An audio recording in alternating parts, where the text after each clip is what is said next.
Hi, I'm Paul. Here's a thought for the day. Change happens. Sometimes it's incredibly good change, sometimes it seems devastating. It could be a new house, new partner, new friend, new job, or loss, disruption and grief.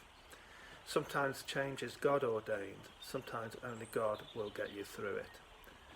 But here's a couple of things that you should know. He will never leave you or forsake you, and all things work together for those who love God, to those who are called according to his purpose. Change can be scary and painful, but it also can be positive and exciting. So go into it with hope. Two things that might help. Decide what you must keep of the old.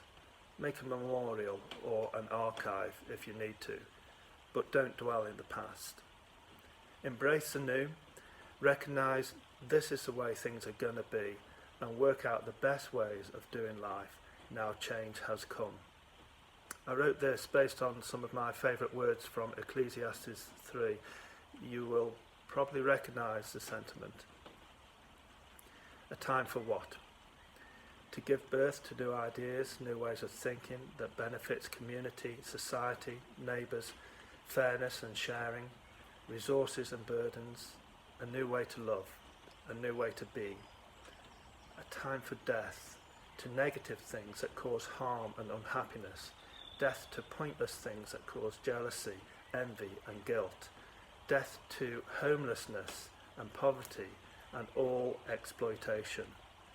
A time for planting hope, encouragement, new skills, new enterprise and new ventures, and the seeds of love. A time for harvesting goodwill, a time for killing hate, healing wrongs, destroying evil and building a better future. A time for crying, because there will be crying.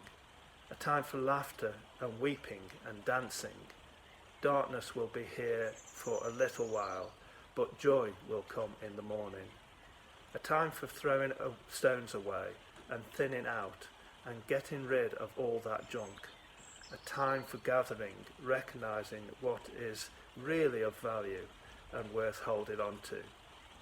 A time for embracing, hugging and being close to each other, beyond that time of social distance.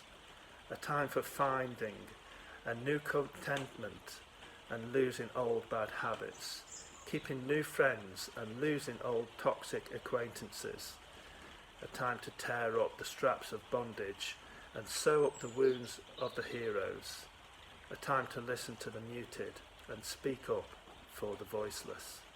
There is always and always will be a time for love, a time for hate, a time for war, and a time for peace.